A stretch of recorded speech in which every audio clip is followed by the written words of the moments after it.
Je m'appelle Miles Whittaker, et je tenais un petit gâteau d'anniversaire dans mes mains tandis que je suivais le chemin familier qui menait à la maison de mon beau-père. Chaque kilomètre me rappelait les dîners silencieux et les sourires creux qui s'étaient installés entre Sabrina et moi. Elle était censée m'attendre avec cette chaleur que j'avais connue autrefois. Mais après ces adieux glaciaux et les rires que j'imaginais s'échapper de l'écran du téléphone de sa mère, je n'en étais plus si sûr. Pourtant, je suis descendu de la voiture, serrant la boîte à gâteaux comme un traité fragile, l'appréhension grandissant doucement, déterminé à aller jusqu'au bout. Les lumières du couloir vacillaient lorsque je franchissais le seuil. Une odeur de cigarette froide et de rance envahissait mes sens. Chaque pas résonnait sur le papier peint décollé, un métronome qui marquait la négligence. Je me suis arrêté à l'entrée de ce qui servait autrefois de salon. Mes yeux scrutaient le fauteuil inclinable affaissé, plongé dans l'ombre. La table basse était recouverte de bouteilles vides, de factures impayées et d'une part de pizza froide à moitié mangée, luisante comme une invitation cruelle. De fines gouttes de sueur perlaient à mes tempes, bien que l'air intérieur fût glacial, comme si la maison avait oublié comment respirer la chaleur. Le fauteuil roulant, maladroitement garé sur le côté, grinça à mesure que je m'approchais. Le gâteau d'anniversaire tremblait dans ma main, son glaçage vacillant comme une promesse blessée. Je le déposai délicatement sur la table basse à côté de la pizza, ses bougies pastel s'entrechoquant avec la décrépitude de la pièce. Ma voix tremblait tandis que je criais. « Gordon, c'est Miles. Joyeux anniversaire. » Le silence répondit, rompu seulement par le tic-tac lointain d'une horloge murale. Chaque seconde était une raillerie qui faisait écho à mes propres doutes. J'avalai ma salive, le cœur battant la chamade, et fis un pas hésitant en avant. Puis je le vis affaler sur la coudoir du fauteuil inclinable, les épaules rentrées comme quelqu'un qui essayait de se faire petit, si bas que son menton touchait presque sa poitrine. L'homme qui m'avait appris à skier, qui m'avait tapoté l'épaule avec fierté lors de ma remise de diplôme, ressemblait plus à une statue brisée qu'à un être humain vivant. Son cardigan pendait mollement sur sa silhouette frêle, et le chapeau marin délavé niché sur ses genoux semblait être le seul morceau de lui qui restait intact. Mes jambes menaçaient de céder, mais je serrai les mâchoires et m'agenouillai à côté de lui. « Gordon » murmurai-je doucement en posant une main sur son bras. Ses doigts tressaillirent et je retins mon souffle, espérant qu'il réponde. Mon téléphone vibra dans ma poche, me secouant à ce moment précis. Je le retirai, les yeux rivés sur l'écran.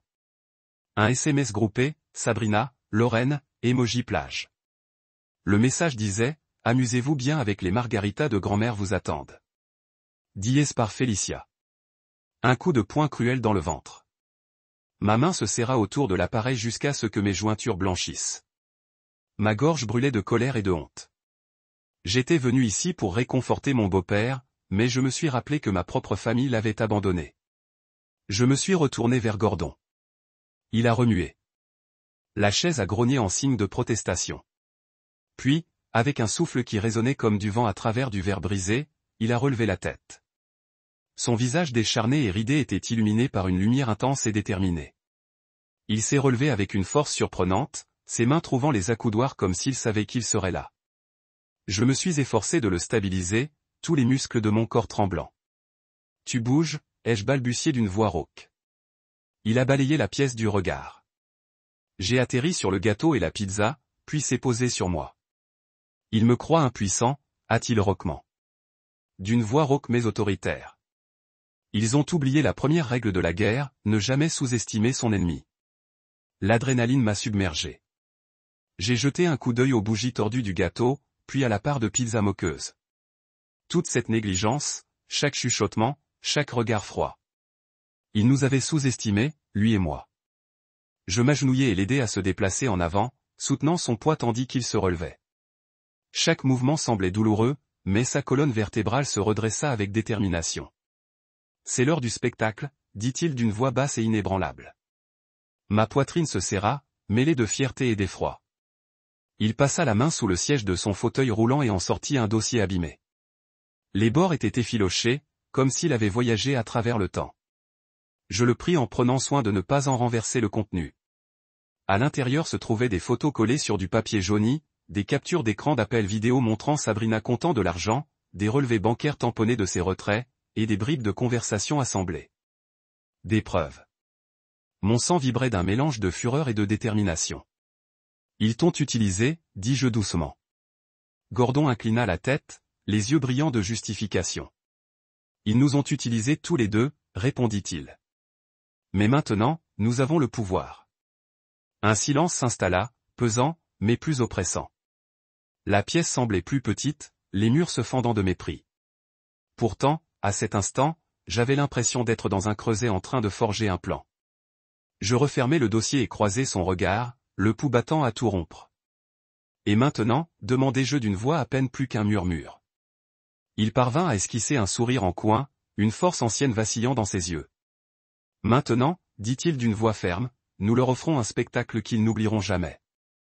Et à cet instant, tandis que les flammes de la bougie se reflétaient dans son regard fixe, je sus qu'il avait raison. Le droit qu'il s'était donné de se moquer et de se négliger prendrait fin ce soir, et je me tiendrais à ses côtés, non pas comme l'otage de leur cruauté, mais comme témoin de leur jugement. Lorsque Gordon ramena le fauteuil roulant dans son bureau, la faible lumière du soleil de l'après-midi filtrait à travers les stores poussiéreux, dessinant de longues rayures sur le parquet. Je le suivis, portant le dossier comme un trésor fragile, chacun de ses pas résonnant du poids de ce que nous allions découvrir. L'odeur du cuir vieilli et du vieux papier emplissait la pièce, un arôme qui semblait soudain une promesse de victoire.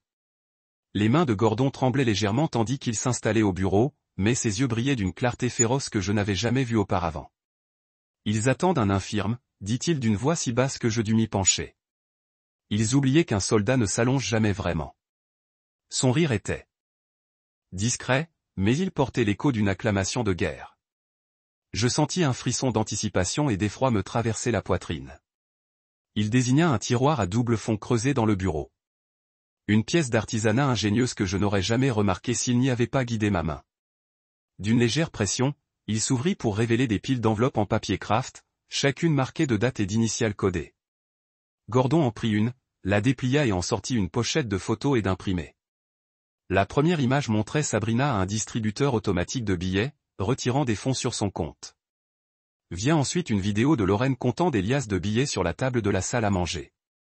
Ses lèvres esquissèrent un sourire triomphant tandis qu'elle jetait des billets dans un sac fourre-tout. Je suis resté bouche bée en reconnaissant le motif du papier peint de la salle à manger, un détail qu'il pensait pouvoir ignorer sans risque. Chaque image était horodatée, géolocalisée et annotée d'une écriture méticuleuse. Gordon avait documenté des mois de vol, de trahison et de cruauté calculée. J'ai attrapé l'enveloppe suivante en tremblant et j'ai trouvé une clé USB collée au dos d'un rapport médical. La clé était étiquetée avec un autocollant grossièrement imprimé, photo de bébé, comme si elle se cachait à la vue de tous. Gordon a gloussé, un son de joie sombre. Les mensonges les plus simples sont les plus faciles à dissimuler, a-t-il remarqué en tapotant le dossier. J'ai branché la clé à son ordinateur portable, et un répertoire est apparu, montrant des dizaines d'images de caméras de surveillance, des images des couloirs, de sa chambre, et même du portail arrière. Il y avait des vidéos de Lorraine entrant dans sa chambre tard le soir, fouillant dans ses tiroirs. Sabrina empochant des flacons d'ordonnances et échangeant de vrais médicaments contre des gélules de sucre. Mon sang se glaça en les voyant se moquer de sa paralysie, s'appuyant sur son fauteuil roulant pour mettre en scène des photos pour leurs réseaux sociaux. Ils avaient fabriqué son impuissance pour l'exploiter. Et voici leurs propres preuves, leur regard, leur clarté numérique immuable. Je levai les yeux et vis Gordon m'observer avec un léger sourire satisfait. Il se tapota la tête. Il pense que je suis trop vieux pour apprendre de nouveaux trucs, dit-il d'une voix assurée et fière. Mais je les ai étudiés à chaque étape. Dès qu'il baissait la garde, j'ai frappé. J'ai fermé l'ordinateur portable et les recouverts du dossier, imaginant le choc que Sabrina et Lorraine subiraient en découvrant que leurs enregistrements secrets étaient désormais des preuves. Ma main tremblait tandis que je glissais une autre enveloppe sur le bureau. À l'intérieur se trouvaient des relevés bancaires annotés à l'encre rouge pour signaler des virements non autorisés vers des villas de vacances en Toscane et des réservations de spa de luxe à Bali, tous facturés à son nom. Je lisais les chiffres encore et encore, percevant toute l'ampleur de leur cupidité. Loin de leurs propres besoins, ils avaient transformé sa vie en un registre de butin. Gordon prit une profonde inspiration et fit pivoter son fauteuil roulant pour me faire face. Il posa ses deux mains sur mes avant-bras, sa poigne ferme malgré sa fragilité. Il croyait que leur mensonge était devenu ma vérité, dit-il, aussi humide qu'inébranlable. Il croyait contrôler le récit. J'acquiesçai, conscient de voir l'homme que j'avais admiré se relever des ruines. Mais à la guerre, la première règle est de ne jamais laisser l'ennemi croire qu'il a gagné. Sa voix devenait plus forte à chaque mot, surmontant le murmure du ventilateur du bureau. Il riait en me prenant pour une réserve de mort. Il ne réalisait pas que parfois, la plus grande force se cache sous le masque de la faiblesse. J'éprouvais un élan de fierté et de culpabilité de ne pas avoir soupçonné cette ruse plus tôt. Toutes ces visites où il semblait fragile, tous ces dîners où il ne faisait que hocher poliment la tête, il avait joué son rôle à la perfection. Je fis glisser la chaise pour l'aider à se tenir debout près du bureau. Son mouvement était délibéré et fluide, témoignage d'années d'entraînement discipliné. Il se redressa, aussi grand que n'importe quel soldat que j'ai jamais connu, et croisa les mains derrière lui. Maintenant, dit-il en se tournant pour examiner le bureau, nous prenons l'initiative. Il tapota à nouveau le dossier, nous leur montrons que la véritable paralysie résidait dans leur sens moral. La puissance de sa voix me fit frissonner. Ce n'était pas tant de la vengeance que je ressentais, mais plutôt la clarté de la justice. Côte à côte, ancien marine et gendre, nous avancions vers un seul but, récupérer une vie volée. Pendant que je verrouillais le dossier, je savais que nos prochaines étapes changeraient tout pour Sabrina, pour Lorraine et pour nous. Les lignes de bataille étaient tracées. Le bluff avait été démasqué et le vétéran avait baissé les bras. Maintenant, la vraie guerre allait commencer. Gordon se pencha en avant sur sa chaise, ses doigts tambourinant légèrement sur les accoudoirs tandis que le silence du bureau nous envahissait. Il fit un signe de tête vers le mur du fond, le grand meuble en noyer que personne n'avait ouvert depuis des années. Il est temps, dit-il d'une voix calme mais emplie de gravité. Je traversai la pièce et l'ouvris lentement. La poussière s'éleva des gonds comme un rideau. À l'intérieur, caché derrière une rangée d'encyclopédies vieillissantes, se trouvait un petit loquet. J'appuyai dessus et un léger clic résonna. Le panneau arrière se détacha. Derrière, un faux fond, un étroit espace caché qui courait sur toute la longueur du meuble. J'y glissai les doigts et tirai. En sortit une caisse en bois avec des charnières en laiton, plus lourde qu'elle n'en avait l'air. Lorsque je la posai sur le bureau et l'ouvris, je vis l'arsenal. Pas de fusil ni d'armes de poing, mais des armes en papier, des documents, des dossiers, des contrats, et même des clés USB étiquetées avec des autocollants manuscrits, des images de caméra, le projet de testament final, des informations bancaires, SNL, et une autre simplement marquée, confession.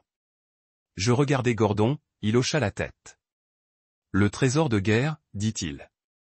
Nous commençâmes à trier le contenu comme des soldats préparant des plans avant un siège. Il y avait des relevés bancaires imprimés, des rangées de retraits correspondant à la date à laquelle Sabrina et Lorraine étaient censées être en ville pour s'occuper de lui. Gordon désigna une entrée datant d'il y a 2 mois. C'est à ce moment-là qu'ils étaient censés m'aider à suivre une kinésithérapie, m'a-t-il dit. Au lieu de cela, ils étaient en Turquie, payés avec ma rente. Sa voix ne tremblait pas. Elle se durcissait. Plus on creusait, plus le tableau devenait grotesque. Lorraine signait des chèques à son nom, des chèques libellés à l'ordre d'espèces ou de vendeurs de boutiques. Son écriture penchée était partout. Sabrina avait utilisé son identité pour ouvrir une nouvelle ligne de crédit, qui avait atteint son plafond en moins de 4 semaines. J'ai trouvé une conversation dactylographiée qu'elle avait imprimée avec un agent immobilier de luxe. Elle décrivait Gordon comme un incapable mental qui attendait le bon endroit pour mourir afin de pouvoir enfin faire quelque chose de cette maison minuscule. J'ai fixé la ligne. Ma bouche s'est asséchée. Elle a dit ça de toi. Gordon n'a pas bronché. Ils ont cessé de me voir comme un père depuis des années. Il leur a dit, je suis devenu un obstacle. Un obstacle à leur prochain prix. Son regard était fixe, mais j'ai perçu le tremblement dans sa gorge. La douleur persistait, même si elle était intentionnellement infligée. Puis sont arrivées les clés USB. On en a branché une sur son ordinateur portable et une caméra cachée s'est immédiatement chargée. J'ai vu Sabrina dans la salle de bain d'amis, parlant dans son téléphone. Il pense que je vais le nourrir ce soir, a-t-elle murmuré en levant les yeux au ciel. C'est une blague pour lui. J'ai versé le shake protéiné dans l'évier et les rempli de lait d'amande et de somnifères. Elle a ri. Son rire, autrefois doux pour moi. Autrefois, ce que je poursuivais dans les parcs l'été et sous les draps chauds, résonnait maintenant comme des clous sur du verre. Vidéo suivante. Lorraine assise à côté de son lit. Il est trop loin pour lutter, a-t-elle dit d'une voix ruisselante de venin. D'ici le printemps, nous aurons signé la cession de l'appartement et il sera installé dans un établissement qui sent le lysol et l'eau de javel. Mes jointures se sont élargies tandis que je serrais les accoudoirs du fauteuil. Gordon n'a pas dit un mot. Il a juste regardé, silencieux comme une tempête qui se prépare sur une eau calme. Après une heure de tri de preuves, nous sommes tombés sur un testament. Daté d'il y a seulement 2 ans et signé, mais clairement annoté de la main de Gordon. Il désigna une clause au milieu de la page. Ce fut le tournant. Il dit qu'elle disait, en cas de négligence ou de mauvaise conduite financière avérée de la part des bénéficiaires, tous les droits à l'héritage seront annulés et la succession sera transférée à une personne désignée, munie d'un document légal attestant de sa présence et de ses soins continus. Gordon me regarda alors. C'est toi. Je le fixai en clignant des yeux. Moi? Tu es resté, dit-il simplement. Même quand il riait, même quand il disparaissait pendant leurs vacances. Tu m'as apporté un gâteau d'anniversaire et tu n'as pas filé en voyant la pourriture. C'est plus que du sang. C'est du caractère. Je ne savais pas quoi dire. Je ne m'étais jamais senti aussi démuni, honoré, stupéfait et enragé à la fois. J'ai relu la clause. Donc, si nous prouvons ce qu'ils ont fait, ils perdent tout, a-t-il conclu. Le poids de cette sentence s'est installé entre nous. Pas de vengeance, pas de revanche, mais de justice. Le genre de justice qui portait le coup de chaque anniversaire oublié, chaque rendez-vous manqué, chaque dîner froid qu'il avait mangé seul. Nous ne dénoncions pas seulement 2 femmes. Nous levions le voile sur un crime déguisé en soin. Nous avons sorti le dernier disque, celui marqué « Aveu ». C'était un mémo vocal. La voix de Sabrina, encore, cette fois dans un état d'ivresse, peut-être enregistrée tard un soir à son insu. Franchement, j'espère qu'il s'étouffera avec une de ces pilules, a-t-elle balbutié. Je veux dire, qui même a-t-on besoin d'un homme centenaire pour accaparer tout cet argent? Il n'est même pas vraiment paralysé. Je parie qu'il est juste paresseux. Puis elle rit. Un rire rauque et essoufflé qui me retourna l'estomac. Je regardai Gordon. Il ne s'y a pas, c'est notre champ de bataille, dit-il en désignant le bureau ouvert d'un signe de tête. Et ce sont nos armes. Ils voulaient la guerre. On leur en donnera un. Il se recula légèrement et ouvrit un petit coffre-fort derrière le bureau. Il en sortit 2 clés et une pile de lettres notariées. Des instructions pour son avocat, Ronan. Demain, on commence à mettre ça en pratique, dit-il. Mais ce soir, on se prépare. Pas d'erreur. J'acquiesçai, le cœur battant la chamade. Dehors, le crépuscule enveloppait le monde de grisaille. Mais à l'intérieur de cette pièce, sous le bourdonnement d'un ordinateur portable et la rage sourde d'un homme qui refusait de mourir selon ses conditions, quelque chose de féroce prit racine. Nous n'avions pas fini. Nous venions juste de commencer. À l'étage, dans le grenier, l'air était lourd de poussière et de souvenirs oubliés, comme si le temps lui-même avait choisi cet espace caché pour en effacer les plis. Je suivis la silhouette roulante de Gordon dans l'étroit passage entre des caisses de décoration de Noël et des cadres photos cassés. La seule lumière provenait d'une unique ampoule apparente qui se balançait au-dessus de nous, sa douce lueur projetant des ombres tremblantes sur des piles de manteaux miteux. Chaque battement de cœur résonnait d'impatience. Oh, je pouvais presque goûter le jugement que nous allions devoir rendre. S'approcha. Gordon s'arrêta devant un panneau mural qui se fondait harmonieusement avec le papier peint délavé. Il le tapota 2 fois et le panneau s'ouvrit sur des gonds dissimulés, telle une porte secrète se dévoilant après des décennies. Derrière le panneau se trouvait une niche peu profonde contenant une boîte en bois cabossée, fermée par un simple loquet. Gordon tendit la main, l'ouvrit et révéla une collection de papiers soigneusement pliés et liés par de la ficelle. Il pensait avoir tout caché, dit-il d'une voix basse et assurée. Je m'agenouillai près de lui, effleurant du bout des doigts une pile de documents estampillés, amendements, procurations, et projets de testament. Les bords étaient effilochés, comme si quelqu'un avait tenté de les détruire et abandonner en cours de route. Les pages jaunies murmuraient les longues nuits passées à comploter un coup d'héritage, et leur simple existence résonnait comme un cri de triomphe dans une salle vide. Je soulevai le premier document, une copie impeccable d'un testament modifié, signé d'un parchemin tremblant, falsifié au nom de mon beau-père. Sa date d'expiration datait de plusieurs mois. Il y a 1 an, mais il contenait une nouvelle clause accordant à Sabrina la propriété exclusive de la maison. En dessous, une clause encore plus accablante donnait à Lorraine le contrôle total des comptes financiers. Ma poitrine se serra. Ils avaient bâti leur empire sur le papier, persuadés que l'encre pouvait supplanter la vérité. Pourtant, là, dans un grenier oublié, gisait leur perte. La preuve que les signatures n'étaient pas légitimes, que les pages n'avaient jamais été authentifiées par un notaire. De bonne foi, Gordon produisit un deuxième jeu de papier, une nouvelle procuration attribuant toutes les décisions médicales à Sabrina et toutes les questions financières à Lorraine. L'aisance juridique était dense, destinée à sceller son destin et son servitude légale. Je frissonnais en lisant la ligne qui le déclarait incapable de se gouverner lui-même et inapte à gérer ses affaires personnelles. Il l'avait qualifié de fardeau à rayer du livre de compte familial. Mes doigts planèrent sur les griffes qui autorisaient immédiatement son hospitalisation sans préavis. Les souvenirs affluèrent de rendez-vous manqués, de repas sautés et de jours de douleur masqués par des soins forcés. Sourire. Leur cruauté était clinique, leur trahison systématique. À côté de moi, Gordon grimaça comme si les mots eux-mêmes pesaient sur lui. Sa voix se brisa lorsqu'il parla. Il pensait que ces papiers allaient me briser, dit-il en s'appuyant contre une caisse. Ils oubliaient que certaines vérités ne peuvent être enfouies sous l'encre.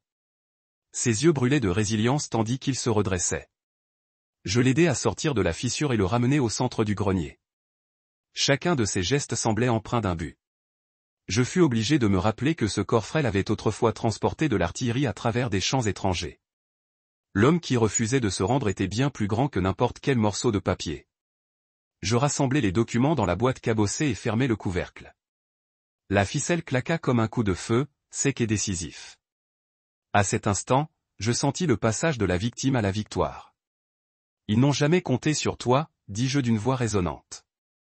Il me fit un lancing de tête, une lueur de fierté illuminant son regard. Il comptait sur mon silence, répondit-il. Il comptait sur ma faiblesse. Le grenier, autrefois le dépositaire de son passé, s'était transformé en une chambre de pouvoir. Nous avons manié la boîte vers l'escalier. Chaque grincement des marches annonçait leur chute imminente. De retour en bas, Gordon s'arrêta au bas de l'escalier, son regard balayant le couloir comme s'il s'adressait aux fantômes du passé. Ces documents redonneront le contrôle à des mains légitimes, dit-il en soulevant la boîte sur sa table de chevet. Le testament modifié me restitue l'héritage de ma famille. La procuration annule leur autorité. Il se pencha en avant jusqu'à ce que son visage soit à 2 doigts du mien. Mais il ne suffit pas de tenir ces papiers, murmura-t-il. Nous devons les présenter au bon moment, à la vue du tribunal et de ceux qui pensaient avoir gagné. J'acquiesçai, assimilant la gravité de son plan. Les preuves étaient accumulées et attendaient, mais le moment où elles seraient utilisées déterminerait si notre victoire était complète. Il roula jusqu'à la porte du bureau et s'arrêta. Demain, il annonça-t-il d'un ton résolu. Nous envoyons à Ronin le testament modifié, la procuration et le testament original non modifié qui me désigne comme unique. Ils classeront les documents, puis nous rappellerons Sabrina et Lorraine sous prétexte de réconciliation. Une lueur d'amusement traversa son visage. Qu'ils arrivent en s'attendant à une fête, murmura-t-il. Ensuite, nous leur rendrons une justice froide.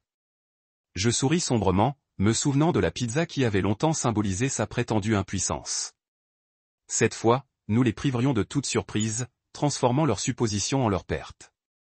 Alors que nous nous apprêtions à quitter le grenier, la caisse en bois que je tenais dans mes bras me parut plus lourde que n'importe quel fusil que j'avais jamais porté. Pourtant, elle avait une utilité bien plus redoutable.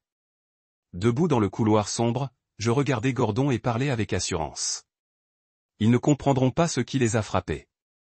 Il me regarda un instant, puis hocha lentement la tête. Ils apprendront que la dignité ne s'accorde pas, elle se reconquiert. Et tandis que la porte du grenier se refermait doucement derrière nous, je sentis que l'acte final de cette longue guerre approchait, non pas avec violence, mais avec la force indéniable de la vérité. Les instruments de la tromperie gisaient brisés entre nos mains, et à leur place se dressait la justice, inébranlable, incassable, prête à rendre son verdict. Le téléphone vibra brusquement sur le bureau, le son tranchant le bourdonnement discret de la fin d'après-midi. Je décrochai, conscient que l'écran affichait Sabrina, son nom brillant comme un rappel de trahison. Mon doigt resta suspendu un instant avant que je n'appuie sur « Répondre », mettant le combiné sur haut-parleur. Gordon était assis à côté de moi dans son fauteuil roulant, les mains soigneusement jointes sur ses genoux, le regard distant mais alerte. Je me préparais. S'il m'avait appris quelque chose ces derniers jours, c'était l'importance de la patience et de la précision. Bonjour. La voix de Sabrina flottait dans le haut-parleur, teintée de rire et du léger tintement des vagues. Dis, papa, comment va le garçon qui fête son anniversaire aujourd'hui ? Ces mots dégoulinaient d'une douce chaleur, de celle qui me donnait la chair de poule. On pouvait presque l'imaginer perché sur un transat délavé par le soleil, un maillot de bain à imprimer Marguerite moulant sa peau bronzée tandis qu'une brise caressait ses cheveux. Lorraine, imaginais-je, se prélassait à proximité, un cocktail à la main, ricanant à leur plaisanterie. D'accord, dis-je d'un ton délibérément neutre. On veut juste que tu saches que tu nous manques. Son rire s'échappa de nouveau, aigu et cassant. Tu me manques, Miles. Allez. Je te l'ai dit 100 fois que je jongle avec 1 million de choses. Tu es bien à la maison avec lui, pas vrai? Elle jeta un coup d'œil hors champ. J'entendais le doux craquement du sable sous ses pieds nus. Vous devez vraiment vous éclater.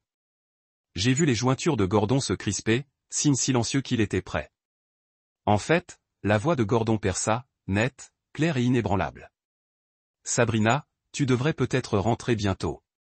Il y a quelque chose qui t'attend. Le rire se figea. Des vagues de confusion et d'inquiétude parcoururent le ciel. À travers sa voix. Papa. Papa, qu'est-ce que tu es? Bégaya-t-elle.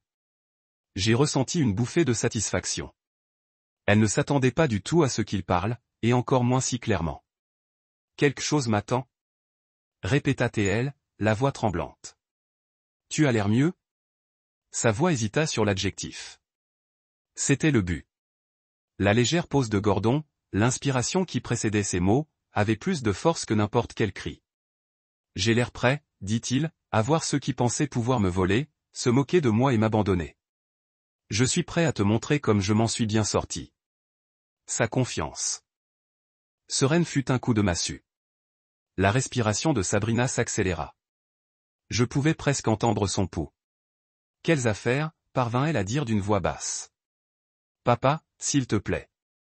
Lorraine et moi, nous t'aimons.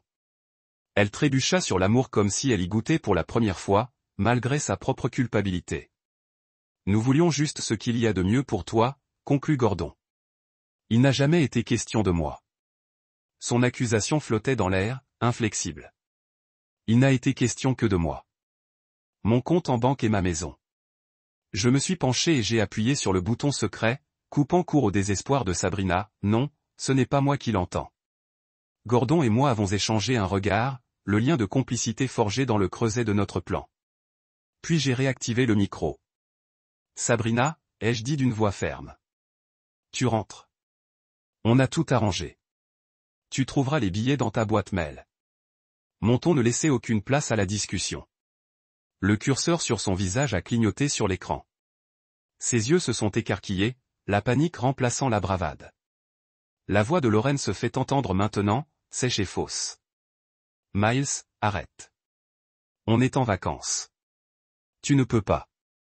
Tu nous as sous-estimés, l'interrompit Gordon d'un ton ferme. Tu as pris tout ce que tu pouvais sans hésiter. Mais maintenant, toi et Lorraine allez faire face à ce que vous avez fait. J'ai vu les épaules de Sabrina s'affaisser sous l'impact de la vérité. Je pouvais presque voir la villa de vacances derrière elle se dissoudre dans une scène de tribunal stérile. Les juges scrutaient par-dessus leurs lunettes, des documents et des preuves vidéo dévoilés devant eux. Des billets, répéta Sabrina d'une voix creuse. Quels billets? La prise de conscience fut trop tardive. Elle comprit qu'elle était coincée. J'appuyai sur un bouton de mon ordinateur portable, envoyant 2 billets électroniques avec les numéros et les dates de vol. Demain matin, jeudi, vol 714, arrivé ici à midi. Gordon se pencha en avant, la voix basse mais implacable. Faites vos valises. C'est l'heure du spectacle. Ils raccrochèrent, l'appel se terminant par un bip synthétique qui sonna comme la fermeture d'un coffre-fort. Le silence reprit possession de la pièce, pesant mais chargé de la promesse d'une victoire imminente. Je regardai Gordon, le visage illuminé par le triomphe. Comment te sens-tu? Demandai-je doucement. Il pencha la tête, inspirant lentement. On dirait du pouvoir, dit-il. Pas celui qui se mesure en dollars, mais celui qui se mesure en vérité. Ils m'ont volé ma liberté, ma dignité. Ils m'ont humilié. Mais demain, ils se tiendront devant tous et verront à quoi ressemble le vrai courage. J'acquiesçai. La gravité de ces paroles s'installa profondément en moi. La suite de nos actions était plus importante que jamais. Le bureau de Gary bourdonnerait d'activité ce soir-là. Dossier juridique, préparatifs pour le tribunal, finalisation des listes de témoins. Mais pour l'instant, nous bénéficions d'un rare moment de calme. J'ai fermé mon ordinateur portable et me suis tourné vers Gordon pour l'aider à se diriger vers le salon. « Dîner ?» ai-je proposé en lui tendant une assiette de sandwich et de soupe préparée plus tôt. Un geste simple et sincère. Il a souri, une chaleur sincère illuminant ses yeux. « Mangeons », a-t-il dit. Alors que nous nous installions sur des chaises, j'ai réalisé que notre plan de bataille avait changé. Ce qui avait commencé comme une tromperie était devenu un combat pour la justice et le respect. Demain, les couloirs du tribunal résonneraient de la vérité que nous avions découverte. Ce soir, nous avons dîné, deux alliés partageant un repas plus fort que n'importe quelle pizza. Et à cet instant, j'ai su que nous étions prêts à affronter la suite, car nous étions ensemble et la vérité était de notre côté. De retour dans l'ancien bureau de Gordon, l'air était différent, comme si chaque surface poussiéreuse et chaque photo décolorée avaient attendu ce moment. La pièce, autrefois un lieu de culte, réflexion silencieuse, désormais pulsée d'énergie. Des dossiers jonchaient le bureau. En fin d'après-midi, le soleil perçait violemment par la fenêtre, soulignant des volutes de poussière dansant dans l'air. Je fermai la porte derrière moi et conduisis Gordon à son bureau, plus droit que je ne l'avais vu depuis des années. « C'est ici qu'il pensait pouvoir tout cacher », dit-il d'une voix basse et assurée. Je me penchai en avant et ouvris le tiroir du bas. À l'intérieur, relié par une ficelle effilochée, se trouvait un cahier de composition abîmé, simplement intitulé « Registre ». Ses pages étaient jaunies et tachées, le genre de livre qu'on pourrait négliger à la recherche de trésors cachés. Gordon tendit la main, les mains étonnamment fermes, et l'ouvrit à la première entrée. L'écriture était hésitante au début, tremblante avec l'âge, mais à mesure que je feuilletais les pages, l'écriture gagnait en assurance, chaque ligne témoignant d'une planification minutieuse. Rangée après rangée, chaque transaction financière qu'ils avaient tenté de dissimuler était détaillée. Les dates commençaient par des notes TUR. 12 mars, retrait 250 000 comptes Nuscell nigérian. Raison, entretien du domicile. À côté, griffonné à l'encre rouge, en fait, le voyage de Sabrina à Bali. Une autre entrée indiquait, 8 avril, retard de renouvellement d'ordonnance. Échange de médicaments, 2 comprimés manquants. Le registre continuait, documentant les repas sautés, les rendez-vous médicaux mal signalés, les détournements de fonds d'urgence, chaque acte de cruauté répertorié une précision impitoyable. Mon cœur battait la chamade en assimilant l'ampleur de leur trahison, chaque ligne de nouvelles piqûres. J'ai étudié une page qui détaillait comment Lorraine avait détourné des fonds pour payer un week-end dans un spa de luxe, financé par l'épargne retraite de Gordon. L'entrée était ponctuée d'un petit gribouillage de palmiers et d'un soleil, d'une fantaisie moqueuse. Il ne pensait pas que je remarquerais quelques zéros supplémentaires ici et là, murmura Gordon, les yeux rivés sur le gribouillage. Il pensait que je serais trop faible pour additionner et soustraire. L'ironie de sa fragilité imaginaire résonnait comme un battement de tambour, soulignant à quel point son plan avait été rusé, et Sabrina et Lorraine l'avaient mal jugé. J'ai tourné une autre page et découvert des notes détaillées sur leur manipulation de son dossier médical. Le 2 juin, rapport médical ajusté. Évaluation de la mobilité abaissée à 1 sur 5. Sabrina, présente, a insisté pour ne pas subir d'autres examens.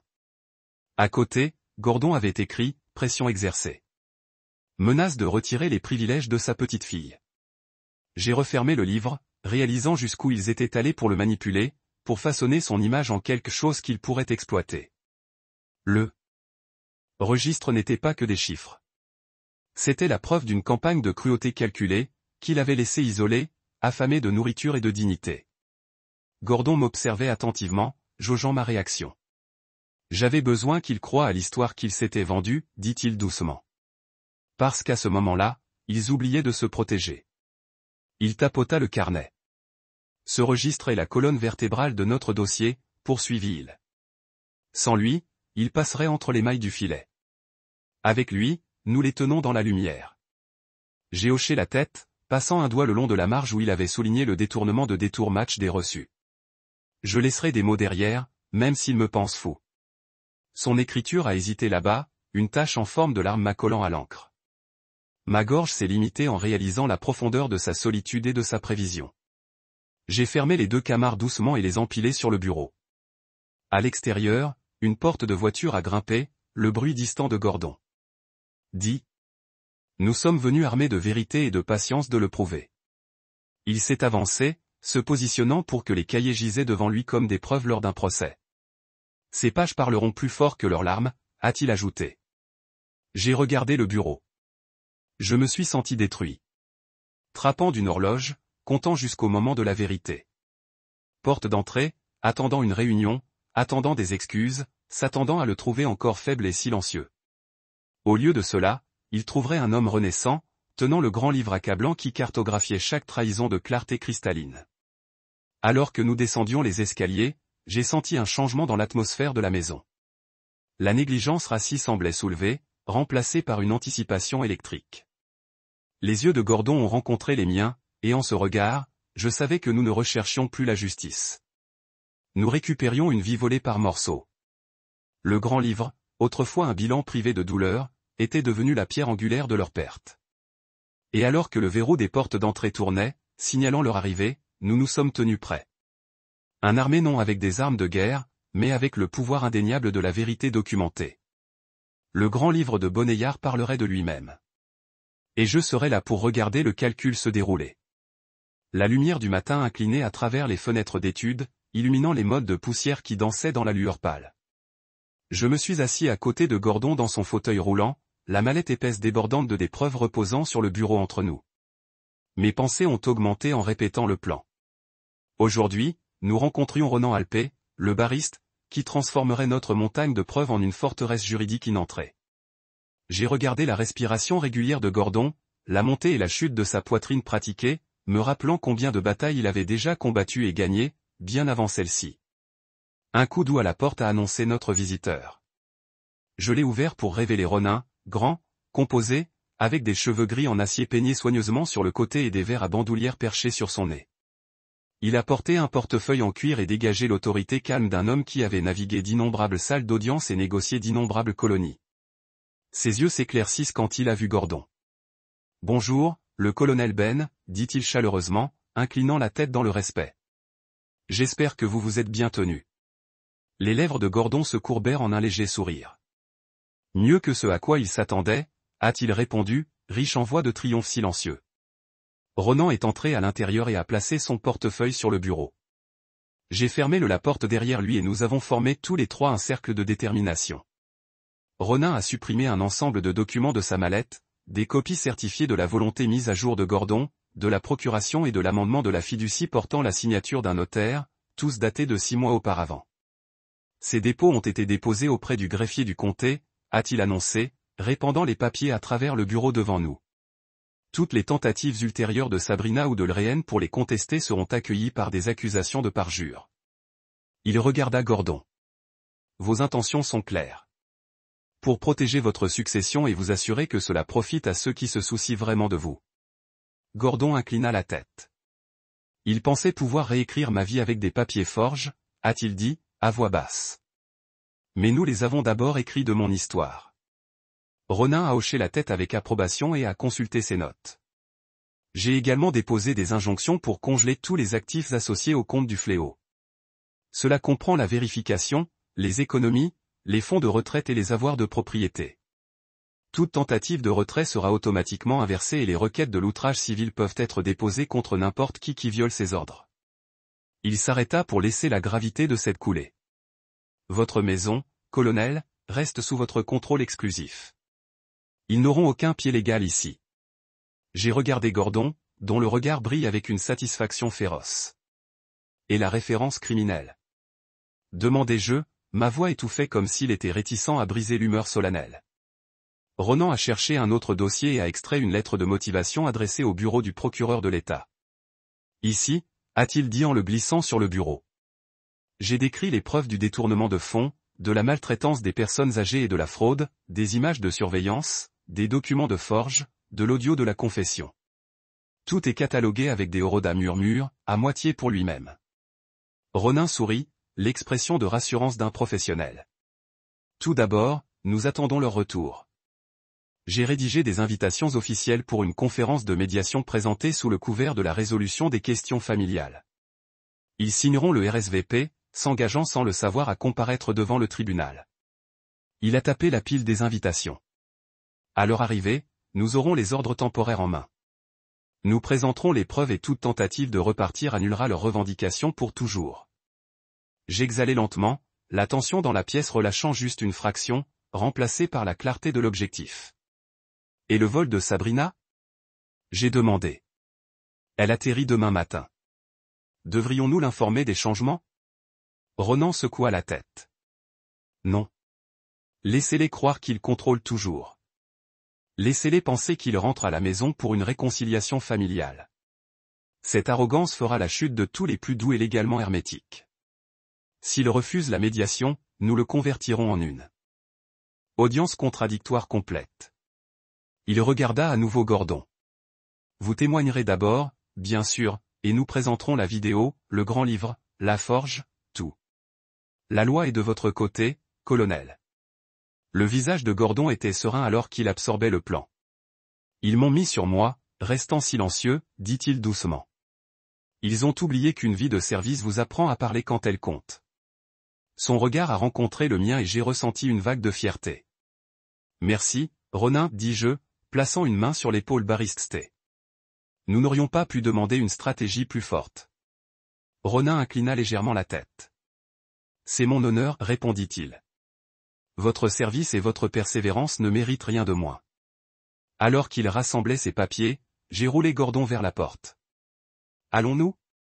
Ai-je demandé, la voix légère mais ferme. Gordon hocha la tête, le coin de sa bouche se contractant dans un sourire. De la preuve de votre équipe juridique et du procureur. Gordon. Je n'aurais pas pu le faire sans toi, Miles, répondit-il. Ces paroles m'ont frappé de sens. Je n'étais plus simplement le gendre dévoué. J'étais son camarade, son partenaire en justice. Ensemble, nous sommes retournés à l'intérieur, fermant la porte contre le monde qui avait autrefois conspiré contre nous. L'air de l'étude était plus léger, comme si les murs eux-mêmes avaient reconnu que le siège était terminé et que la forteresse sécurise. À ce moment-là, j'ai réalisé que la victoire n'était pas mesurée par la richesse ou les biens, mais par la restauration de la dignité. Et alors que Gordon s'installe sur sa chaise, je savais que le prochain acte, lorsque Sabrina et Elrehn reviendraient, serait lorsque le juge a finalement pris sa place légitime. Le jour du tribunal est arrivé comme une tempête de rassemblement, le ciel lourd avec des nuages bas qui menaçaient la pluie alors que j'ai aidé Gordon à partir de la voiture et sur les marches du palais de justice. La grandeur des colonnes en pierre et de l'entrée cambrée, des symboles de justice et d'ordre se sont sentis presque surréalistes contre la tourmente dans ma poitrine. Des journalistes se sont regroupés par le trottoir, des caméras formées dans notre direction, et j'ai pris des extraits de chuchotements spéculations. Est-ce qu'ils marchent vraiment? Quelles preuves ont-ils? Le fauteuil roulant de Gordon a suivi derrière, garé parfaitement à l'entrée, un témoignage silencieux de la ruse qui avait attiré Sabrina et Lorraine dans ce piège. Alors que nous passions sous le portique, l'écho de nos pas semblait annoncer le début du calcul. Il redressa ses épaules, rencontrant mes yeux avec un éclair de but partagé, et ensemble, nous sommes entrés dans le hall marbré. À l'intérieur des couloirs sentant du bois poli et du vieux papier, et le murmure doux des avocats stimulants mélangé à la clingue lointain des échos de Gaval. Nous avons navigué vers la salle d'audience B, où un balef nous a accueillis tranquillement et nous a dirigés vers le premier rang. Sabrina et Lorraine sont entrées peu de temps après, main dans la main, leur tenue de designer et leur sourire forcé indubitable. Les perles de Lorraine brillaient sous les lumières, et les talons de Sabrina ont cliqué contre le sol alors qu'ils s'approchaient de leur siège à la table de défense. Ni l'un ni l'autre n'a remarqué que Gordon se tenait sans assister juste derrière moi, sa canne simple accessoire dans sa performance de fragilité. Mon cœur battait alors qu'ils s'installent, le plaquage de la confiance sur leur visage masquant la coupelle d'incertitude en dessous. Le gavel du juge a frappé, appelant la chambre à l'ordre, et un silence oppressant a enveloppé la pièce. Le juge, une femme sévère des années avancées avec des cheveux argentés, s'est tirée dans un chignon serré, a regardé ses lunettes dans la salle d'audience emballée puis à la table de défense. Nous entendrons la motion visant à appliquer la volonté modifiée et l'injonction contre les défendeurs, a-t-elle annoncé la voix résonnante. Ronin a organisé nos documents sur le pupitre du demandeur, son comportement calme et régulier. Il a posé le dossier en cuir ouvert pour révéler les livres, les documents forgés, les yeux de la caméra cachée et l'affidavit notarisé. Ronin rose et s'est adressé au tribunal avec une précision délibérée. Sa voix portait le poids des preuves alors qu'il décrivait le calendrier de la fraude, de la maltraitance des personnes âgées et de l'exploitation financière. Il a décrit des images de caméras cachées capturant le vol de médicaments sur ordonnance de Lorraine et le détournement de fonds de retraite de Sabrina pour les escapades de luxe. Les entrées de grands livres, autrefois rejetées comme des divagations dans l'esprit d'un homme vulnérable, ont été révélées dans des pages annotées claires. Chaque page portait la signature de Gordon, ses notations de chaque transgression comme un rapport après action d'un vétéran. Le juge hocha la tête en tant que Ron et passa le grand livre au greffier, qui a soigneusement plié les sections mises en évidence.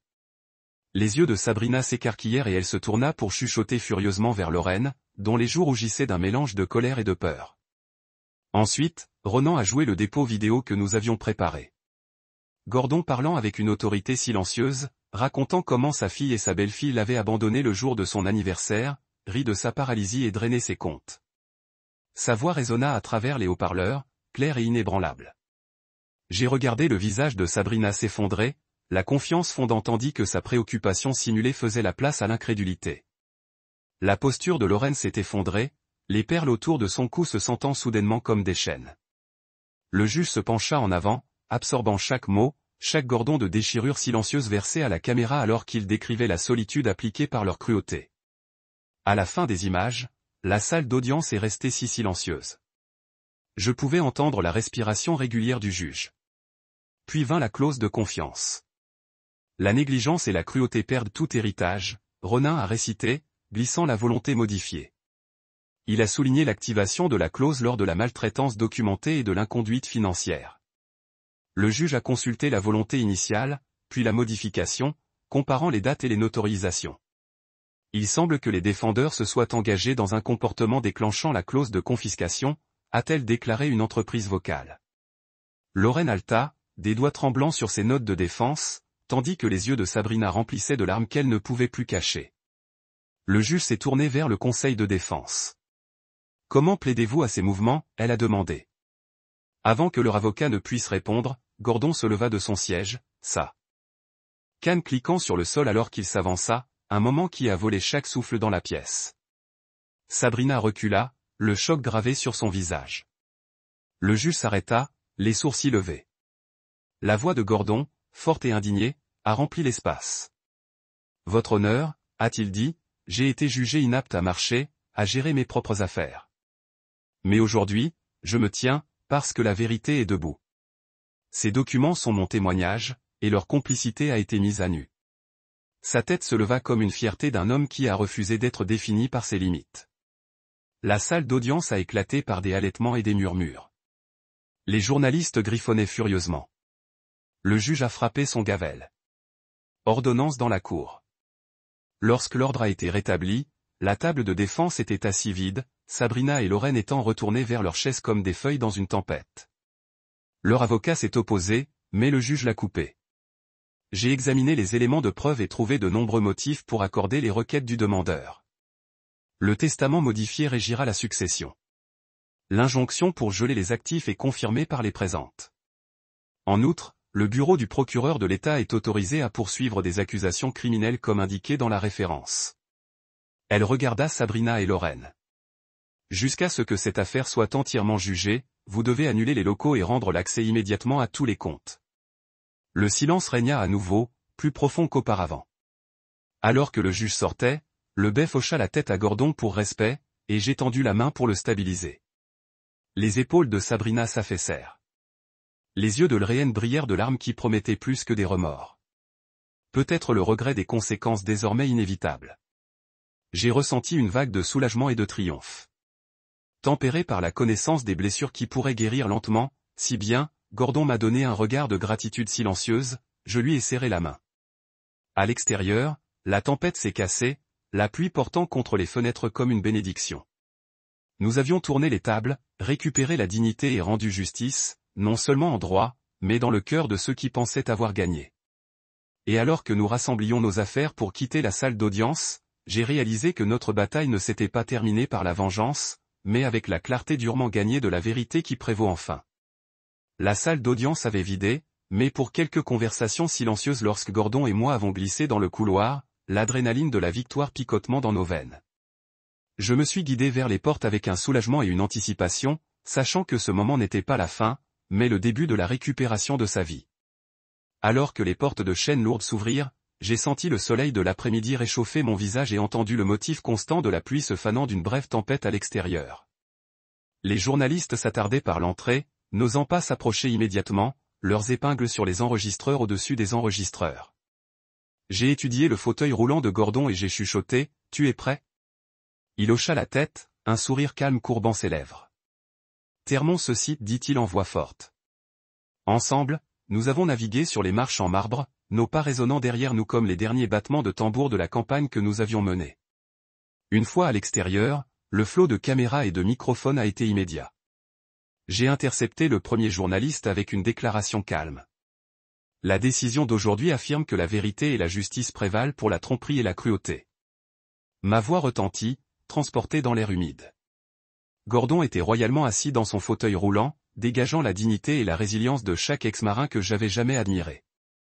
Les questions du journaliste ont réclamé des entourages, mais nous nous sommes tournés régulièrement vers la voiture, évitant la clameur. Sabrina et Lorraine ont émergé quelques instants plus tard à travers une entrée latérale, pâles, secoués, leur sang-froid fracturé. Les yeux de Lorraine se dirigeaient vers Gordon, et la mâchoire de Sabrina trembla. Ils ont rencontré mon regard et j'ai vu le regret et le défi dans leurs expressions. Je n'ai offert aucun réconfort. Il ne pouvait y avoir aucun jusqu'à ce qu'ils reconnaissent le préjudice qu'ils avaient infligé. Au lieu de cela, j'ai placé une main ferme sur l'épaule de Gordon et je l'ai fait rouler en avant alors que les caméras regardaient. À l'intérieur de la voiture, j'ai fermé la porte derrière nous et j'ai expiré. Le moteur a grondé la vie, et alors que nous nous éloignons du palais de justice, j'ai attiré l'attention de Gordon dans le rétroviseur. Il tapota le côté de sa tête. Notre signal secret pour une mission terminée. Le retour à la maison était surréaliste. Les rues familières maintenant teintées du triomphe de la justice servaient. Les voisins ont regardé à travers les fenêtres, offrant des hochements de respect au fur et à mesure que nous passions. À notre arrivée, la porte d'entrée s'ouvrit automatiquement comme si la maison elle-même avait reconnu ses maîtres légitimes. J'ai aidé Gordon à l'intérieur, portant la mallette des preuves comme s'il s'agissait d'un trophée. Le salon, autrefois raide de négligence, semblait respirer un nouveau. La lumière de l'après-midi réchauffant ses murs. Le vide qui avait pesé si lourdement au cours des dernières semaines avait disparu, remplacé par la lueur tranquille de la rédemption. Nous nous sommes installés dans l'étude où les documents avaient d'abord révélé la profondeur de la trahison. J'ai placé la mallette sur le bureau et l'ouvris, arrangeant les registres, les transcriptions vidéo et modifié à un sanctuaire. Gordon regarda pensivement comme revisitant chaque instant de notre voyage. « Tout est ici », a-t-il dit doucement. Chaque mensonge, chaque trahison, chaque centime volé. Il tendit la main, touchant le bord du classeur en cuir, mais aussi tous les actes de courage, chaque once d'espoir. J'ai hoché la tête, sentant le poids total de ces mots. La vérité avait été notre arme, notre documentation, notre armure et notre persévérance, notre chemin vers la victoire. Les fichiers ne représentaient plus la douleur seule, mais la remise en état de la dignité et de l'autonomie. Alors que le crépuscule s'installe, transformant les fenêtres de l'étude en miroirs reflétant la lumière de la lampe douce. J'ai versé 2 verres de thé glacé et j'en ai remis un à Gordon. Il sirota profondément, fermant les yeux avec appréciation. « Quelle est la prochaine étape ?» ai-je demandé, voix douce. Il m'a regardé, je scintille avec un but renouvelé. « Maintenant, nous construisons, » a-t-il dit. « Nous commençons la fondation du ban pour la justice des soins aux personnes âgées. Nous utilisons ces chambres non pas pour comploter la vengeance, mais pour comploter un avenir où personne d'autre ne souffre comme moi. » Ces mots portaient un poids au-delà des documents sur le bureau. Ils ont porté une vision. J'ai ressenti une vague de fierté et de possibilités. Ensemble, nous transformons la douleur en progrès, transformant nos leçons dures en protection pour les autres. Night fell, et la maison s'est installée dans son calme. J'ai roulé Gordon jusqu'à la salle à manger où la table était réglée. Des chaises vides attendant d'être remplies, non par la tromperie, mais par des alliés de justice. Le gâteau d'anniversaire que nous avions apporté il y a des jours était toujours assis sur le buffet, les bougies éteintes, mais prêtes pour la célébration. Gordon le regarda, puis moi et sourit. « Ayons cette tranche ce soir », a-t-il dit. J'ai hoché la tête, récupérant 2 plaques. Nous avons mangé dans un silence compagnon. La douceur du gâteau est le symbole de notre succès. Et comme nous l'avons terminé, j'ai réalisé que la plus grande victoire n'était pas dans les décisions de la salle d'audience ou les actifs gelés, mais dans la remise en état de la dignité d'un homme et la forge d'un lien incassable entre deux hommes déterminés à faire les choses. La maison a récupéré, la famille a redéfini et une mission reborn. Nous avions atteint la fin d'une bataille et le début d'un héritage qui nous survivrait tous les deux. La maison était différente à la lumière tôt le matin, comme si elle avait finalement expiré après avoir retenu son souffle pendant si longtemps.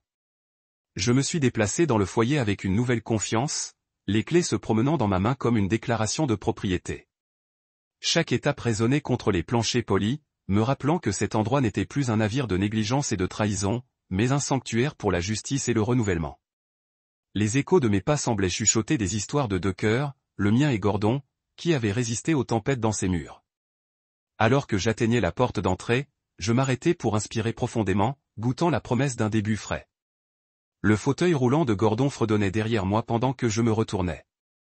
Il regarda autour de lui avec satisfaction, les yeux brillants de gratitude et de but. « Se sent bien » a-t-il dit doucement, la voix portant le poids des années passées sous le couvert de la faiblesse. J'ai franchi le seuil et laissé la porte se fermer derrière nous, le clic de verrouillage ressemblant à un point d'exclamation sur notre victoire. L'air à l'intérieur était chaud, désespéré par les odeurs périmées du passé. J'ai guidé Gordon dans le salon où la lumière du soleil a filtré à travers les rideaux, créant des modèles de lumière qui dansent à travers le mobilier. À la table où le projet de plan pour la fondation Ben est répandu. Un doigt sur la carte, marquant des sites potentiels à travers la ville. La cruauté que nous avons endurée. J'ai hoché la tête, ému par la générosité instinctive derrière ces mots. Là où Sabrina et Lorraine n'avaient vu qu'un atout pour s'écouler, nous avons vu une ressource pour nourrir la communauté et la justice. Ma main planait sur les documents, sentant les bords rugueux du papier. Un rappel tactile que chaque plan a commencé par une ligne simple tracée dans l'espoir. Ensemble, nous avons commencé à affiner les plans, discutant du recrutement de bénévoles, de la sensibilisation aux groupes d'anciens combattants locaux, des partenariats avec des sociétés d'aide juridique. Chaque idée se sentait vivante, débordant de l'énergie que nous avions redécouverte dans notre combat pour la dignité. J'ai réalisé que la guerre que nous avions menée ne concernait pas seulement la restitution, mais sur la restauration. Les heures passaient au fur et à mesure que nous déversions sur les détails, les projections budgétaires, les horaires d'événements, les stratégies de collecte de fonds. J'ai pris des notes sur ma tablette, et Gordon a offert des idées que je n'aurais jamais prévues d'un homme une fois présumé sans défense.